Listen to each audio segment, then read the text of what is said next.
আপনি কিয়ামতের দিনে পাকড়াও হবে। চলুন, ঘটনা কি?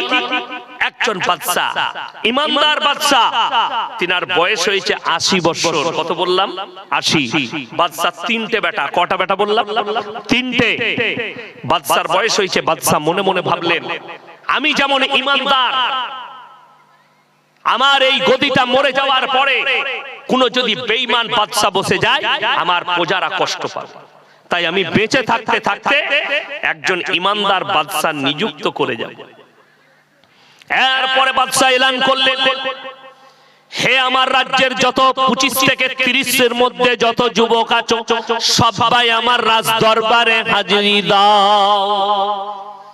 সবাই বাদশার রাজ দরবারে হাজির।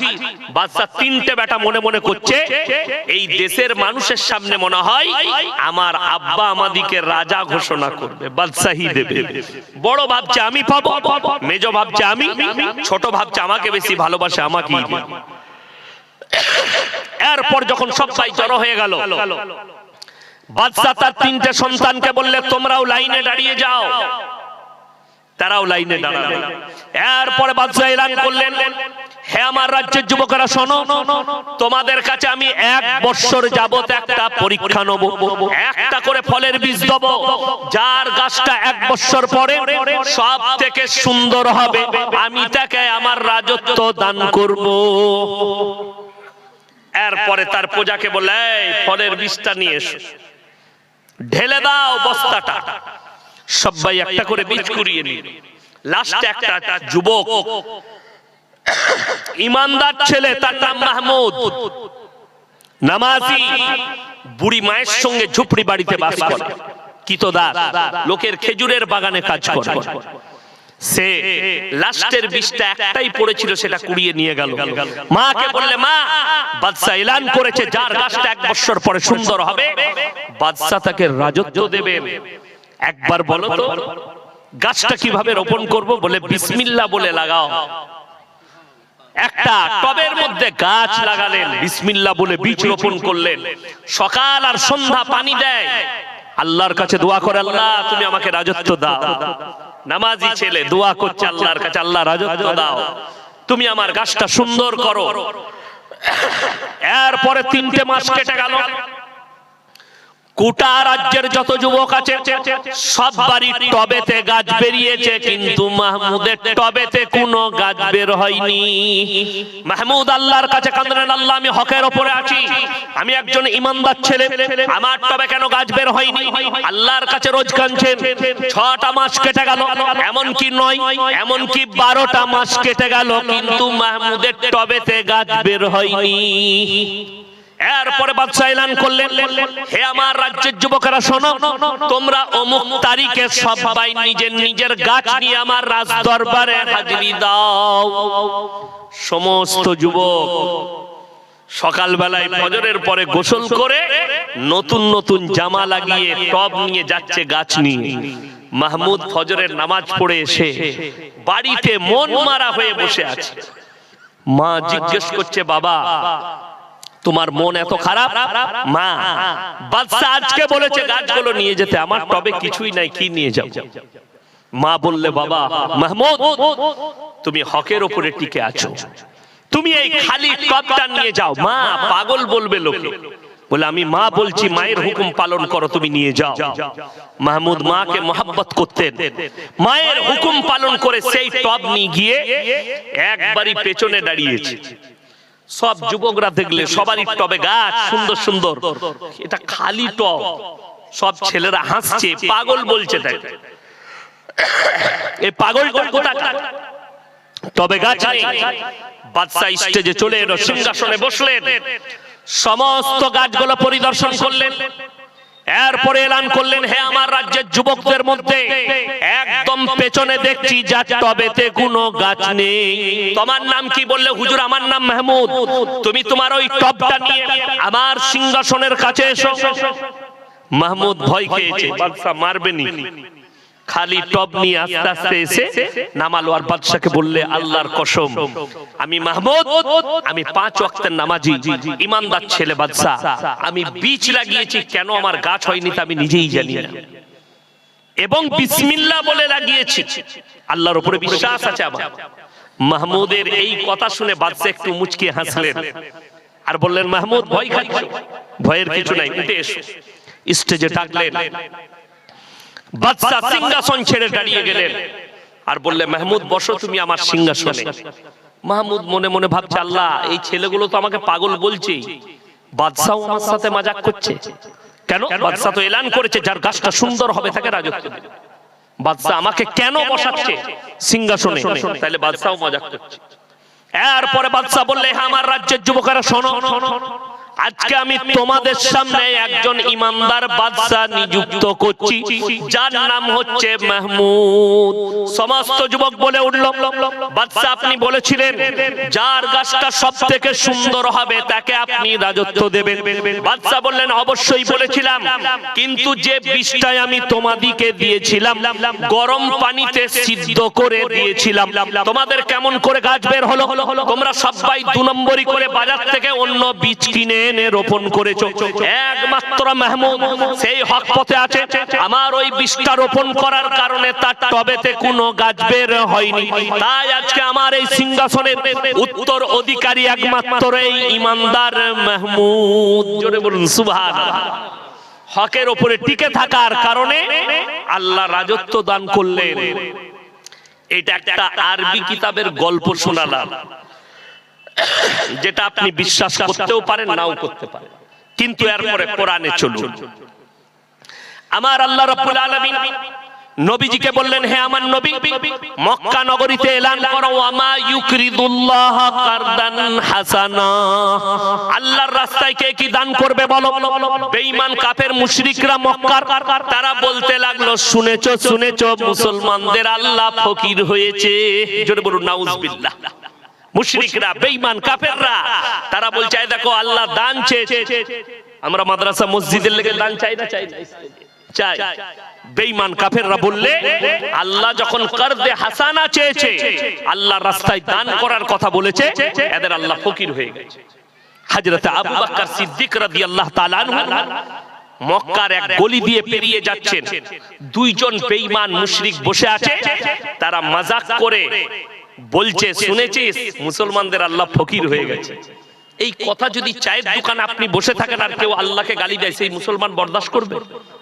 হাত চালান, জীবনটা দিয়ে দিবে। হযরত আবু বকর সিদ্দিক রাদিয়াল্লাহু তাআলা বরদাস্ত করতে পারেননি, নরম মিজাজের মানুষ ছিলেন, কিন্তু গরম হয়ে গেলেন এই কথাটা শুনে। এক চর মেরেছে, বেঈমান বেহুশ হয়ে পড়ে গেছে, এত জোরে চর মেরেছে। হযরত আবু বকর সিদ্দিক রাদিয়াল্লাহু তাআলা চলে গেলেন ওই জায়গা থেকে। তাদের হুঁশ ফিরেছে বেঈমানের। 2 বন্ধু একবারে হাজির, কোথায়? নবীজির দরবারে। হে মুহাম্মদ, আল্লাহর নবী, আপনার আবু বকর আমাকে বিনা কারণে চর মেরেছে।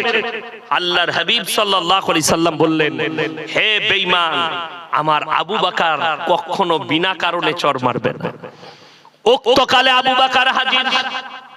আল্লাহর নবী বললেন, হে আবু বকর, তুমি কি বেঈমানকে চর মেরেছো?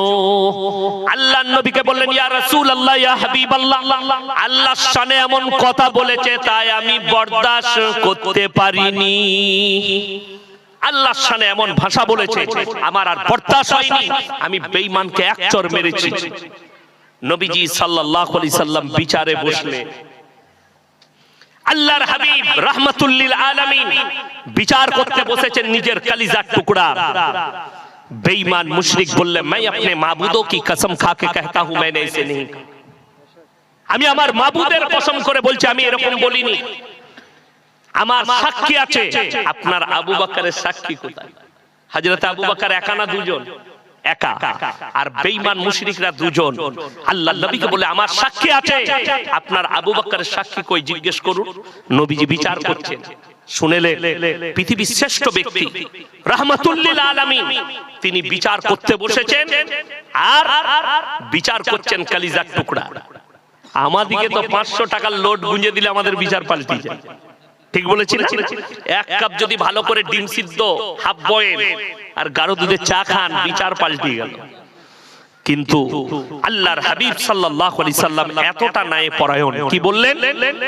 হে আমার আবু বকর শোনো, তুমি যদি সাক্ষী না আনতে পারো আমি বেঈমানকে বলবো মেরে তোমাকে প্রতিশোধ নেবে। নবীজি চোখেতে দাড়ি মুবারক ভিজে গেল পানিতে। হযরতে আবু বকরের চোখে পানি। হযরতে আবু বকর বুঝতে পেরেছেন আল্লাহর নবী এতটা ন্যায় পরায়ণ, আমি যদি সাক্ষী না আনতে পারি নবীজি বেঈমানকে বলবে মেরে প্রতিশোধ নিয়ে নাও। আর আল্লাহর নবীর চোখে পানি এই জন্য, নবীজি বুঝতে পেরেছেন আমার আবু বকর জীবনে মিথ্যা কথা বলবে না, ওই জন্য নবীজি কাঁদছে, চোখে পানি।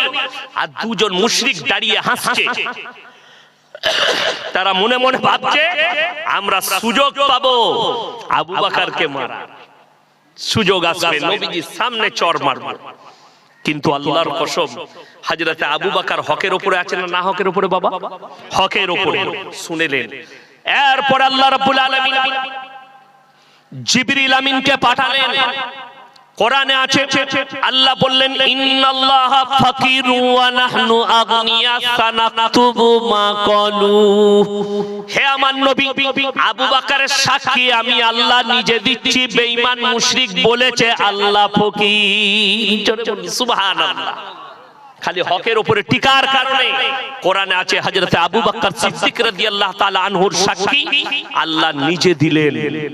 বেঈমান মুশরিক বলেছে আল্লাহ ফকির, আর আপনার ভরসা নাই আল্লাহর প্রতি যে আপনি হক থেকে সরে যাচ্ছেন। হকের উপরে টিকে থাকার কারণে একদিকে 313 জন সাহাবী আর একদিকে 1000-এর বেশি বেঈমান কাফের, আর আপনি মনে করছেন সেই সাহাবীদিকে আল্লাহ জয়লাভ করিয়েছেন। জোরে বলুন সুবহানাল্লাহ। আর ভারতের কটা কুত্তা মিডিয়া আর কজন চিল্লাচ্ছে আমার রাসূলকে গালি দিচ্ছে, কোরআনকে গালি দিচ্ছে। আমি সেদিন একটা স্পিচ দেখলাম, কার? আসামের মুখ্যমন্ত্রী হিমন্ত বিশ্ব শর্মাজি। সে বলছে मैं चाहता हूं इस्लाम को मिटा दूंगा, इस्लाम मिट जानी चाहिए, करुणा की तरह मिट जाना चाहिए। मैंने बोला कि मेरे दोस्त थोड़ा दुनिया का इतिहास उठाकर देखो, हिंदुस्तान का नहीं। बाद में देखना हिंदुस्तान का इतिहास, पहले दुनिया का उठा के देखो अच्छा से। अगर स्कूल नहीं गए तो स्कूल में एक मर्तबा जाओ और दुनिया का इतिहास उठाकर देखो। फिरौन आया था मूसा को मिटाने, खुद मिट गए। नमरूद आया था इब्राहिम को जलाने, खुद खत्म हो गए। अरे तुमसे पहले 200 साल तक राज किया हिंदुस्तान में अंग्रेजों ने। इतिहास उठाकर देखो, पता चल जाएगा। गुजरात के गमती नदी के किनारे 20 लाख कुरान को जलाया अंग्रेजों। शाह अब्दुल अजीज मुहद्दिस देहलवी रहमतुल्लाह अलैह ने बताया, अरे ओ अंग्रेजों के बच्चे, तुम अगर सोचते हो कि 10 लाख और 20 लाख और 1 करोड़ कुरान का जलाकर इस्लाम को मिटा दोगे तो ये तुम्हारा खौफ है। क्योंकि इस कुरान को अल्लाह ने भेजा और अल्लाह ने वादा भी किया, इन्ना नहनु नज़्ज़लना ज़िक्र व इन्ना लहुल हाफिज़ून। मैंने कुरान को भेजा और इसका हिफाजत का जिम्मेदारी मैं खुद अल्लाह लिया हूं। जोरे बोल सुभान अल्लाह। আল্লাহ নিজে নিয়েছেন কিসের? এইটা হিফাজতের। শুনেলেন? এই হাফেজ ছাত্র কে কে আছে হাত তুলো। হিফজের ছাত্র কে কে আছে হাত তুলো। চলে গেছে মাদ্রাসা, মাশাআল্লাহ। দেখেলেন খুব ভালো করে। আপনি একটা কোরআনকে কাগজে লেপটিয়ে, জুজদানে লেপটিয়ে আলমারিতে রেখেছেন। আমার মায়েরা মনে করে আমি খুব সুন্দর হিফাজত করেছি। আপনি মসজিদে সুন্দরভাবে গুছিয়ে রেখেছেন, বলছেন হিফাজত করছি। না, আল্লাহ কোরআনকে কাগজের মধ্যে হিফাজত করেননি। আল্লাহ তাআলা যদি হিফাজত করেছেন, পৃথিবীর সব কোরআনকে জ্বালিয়ে দাও।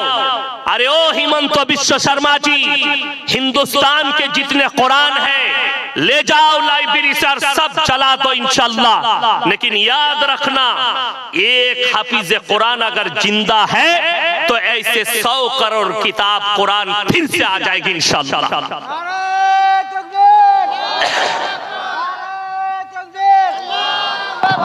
মাদ্রাসা জিন্দাবাদ।